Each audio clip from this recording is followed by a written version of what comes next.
नमस्कार। जंतर मंतर पर जिस तरह प्रदर्शन हुआ, जिस तरह छात्रों ने सरकार को मजबूर कर दिया कि उनको धर्मेंद्र प्रधान जो शिक्षा मंत्री हैं उनके पद से हटाया जाए, और इसके बाद ये देखा गया कि तमाम जो छात्र थे, सोनम वांगचुक जो लगातार 26 दिनों तक अनशन पे रहे, सबने खुशी जाहिर की। लेकिन इसमें एक बड़ी भूमिका विपक्ष की भी रही, क्योंकि राहुल गांधी, अखिलेश यादव, प्रियंका गांधी समेत तमाम जो विपक्षी नेता थे उन्होंने पीएम आवास के बाहर बड़ा प्रदर्शन किया। उसके बाद संसद में ये मुद्दा उठाया, और अभी भी बदस्तूर इस पूरे मामले के ऊपर कहीं ना कहीं राहुल गांधी, प्रियंका गांधी और समूचा विपक्ष यही बात कर रहा है कि जिस तरह से छात्रों के ऊपर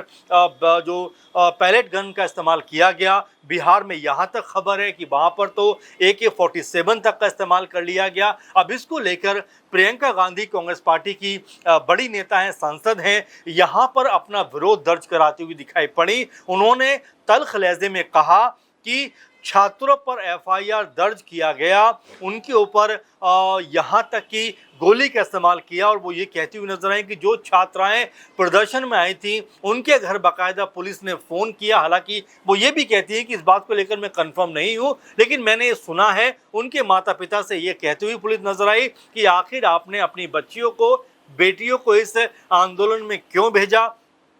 प्रियंका गांधी इस पर काफ़ी नाराज़गी भरे लहजे में कहती हैं कि क्या लड़कियां प्रदर्शन नहीं कर सकती, क्या लड़कियां विरोध दर्ज नहीं करा सकती, क्या लड़कियां सिर्फ घरों में कैद होने के लिए बनी हैं, क्या लड़कियां अपनी आवाज़ बुलंद नहीं कर सकती। क्योंकि जंतर मंतर पर देखा गया कि तमाम लड़कियों ने जिस बुलंद आवाज़ के साथ में इस प्रदर्शन में हिस्सा लिया, उसको लेकर भी कहा जा रहा है कि यहाँ जो पूरा मामला था, यानी जो माता पिता हैं उनके, उन तक ये बात जो पहुंचाई गई कि भाई आपने अपनी बेटियों को इस आंदोलन में क्यों भेजा। इस पे भी प्रियंका गांधी काफ़ी ज़्यादा नाराज़ दिखाई पड़ी, और यहाँ तक कहती हुई नजर आई कि क्या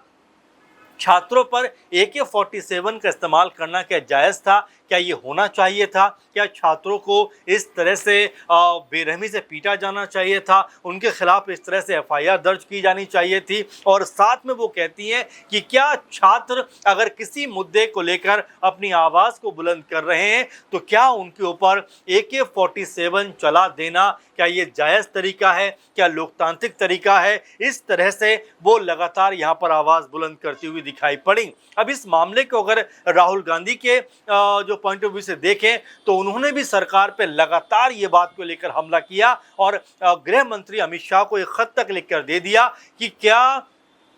जो आदेश छात्रों पर गोलीबारी का हुआ था, क्या गृह मंत्रालय की तरफ से हुआ था, क्या गृह मंत्री अमित शाह जी की तरफ से हुआ था, या फिर किसके कहने पर इस तरह से जो वो कह सकते हैं हिंसा का प्रयोग किया गया, वो किसके कहने पर किया गया, ये राहुल गांधी यहाँ पर पूछते हुए दिखाई पड़ते हैं। यानी प्रियंका गांधी एक तरफ जो है मुखर दिखाई पड़ती हैं, फिर वहीं राहुल गांधी इस पर अपनी आवाज़ को बुलंद करते हुए नजर आते हैं, और ये तक कहते हुए नजर आते हैं कि छात्रों पर हमला करने वालों पर जो है बड़ी कार्रवाई होनी चाहिए। उनके ऊपर भी जो है जो उन्होंने हिंसा की है, जो छात्रों को पीटा है, उनको भी बख्शा नहीं जाना चाहिए, और उनके ऊपर भी उचित और कह सकते हैं सख्त कार्रवाई होनी चाहिए। साथ में राहुल गांधी यहाँ तक कहते हैं कि भाई AK-47 आखिर किस कानून के तहत चलाई जा रही थी, क्यों बच्चों को डराने धमकाने का काम किया जा रहा था, क्यों जो है बच्चों के अंदर ये डर पैदा किया जा रहा था कि अगर आप कोई आवाज़ बुलंद करेंगे तो उसको इस तरह से दबाया जाएगा। आपको बता दें कि बिहार के सीवान में ये देखने को मिला कि वहाँ पर एक जो पुलिसकर्मी थे, और उन्होंने एक तरीके से यहाँ एक बड़ा कह सकते हैं कि जिस तरह से उन्होंने यहाँ पर जो अपनी ताकत का इस्तेमाल करते हुए, और इनका नाम अभिषेक पटेल है, इन्होंने छात्रों के ऊपर गोलीबारी कर दी, और इसी बात को लेकर उनको निलंबित तक कर दिया गया है। तो ऐसे में अब ये मामला जो है वो लगातार बढ़ता हुआ दिखाई पड़ रहा है, क्योंकि तेजस्वी यादव भी लगातार इस मुद्दे के ऊपर सम्राट चौधरी जो मुख्यमंत्री हैं बिहार के, उनसे ये बात कहते हुए नजर आ रहे हैं कि आप किस तरह से काम कर रहे हैं, आखिर छात्रों के ऊपर क्या इस तरह से गोलीबारी करना उचित है, क्या सरकार का बस यही काम रह गया है। तो इस तरह की तमाम चीज़ें जो है कह सकते हैं विपक्ष की तरफ से कही जा रही हैं, और चूंकि केंद्र में बीजेपी सरकार है, वहीं बिहार की बात करें तो वहाँ भी बीजेपी की सरकार है, और उसके बावजूद भी इस तरह से लगातार छात्रों के ऊपर गोलीबारी की गई, और उसको लेकर अब हो हल्ला मचता हुआ दिखाई पड़ रहा है। न सिर्फ दिल्ली में बल्कि बिहार या और भी तमाम जगह पर इस बात को लेकर लगातार प्रदर्शन हो रहे हैं कि जिस तरीके से पुलिस ने अपनी ताकत का गलत इस्तेमाल किया, छात्रों को पीटा गया, गोलीबारी की गई, AK-47 चला दी गई, और ये तमाम दृश्य जो हैं वो ये बताते हैं कि सरकार जो है कहीं ना कहीं एक डर का माहौल छात्रों के बीच में कायम करना चाहती थी, क्योंकि 25 जून को ये पूरे का पूरा आंदोलन, 25 जुलाई को माफ़ करिए, ये पूरे का पूरा आंदोलन बिहार में होता हुआ दिखाई पड़ा, जब तमाम छात्रों ने बिहार बंद का आह्वान किया। उस पूरे प्रदर्शन में वो शामिल भी हुए, और उसके बाद में चाहे सीवान की बात करें, पटना की बात करें या और तमाम जगह की बात करें, सब जगह पर पुलिस ने एक आक्रामक रुख अपनाते हुए छात्रों को जो है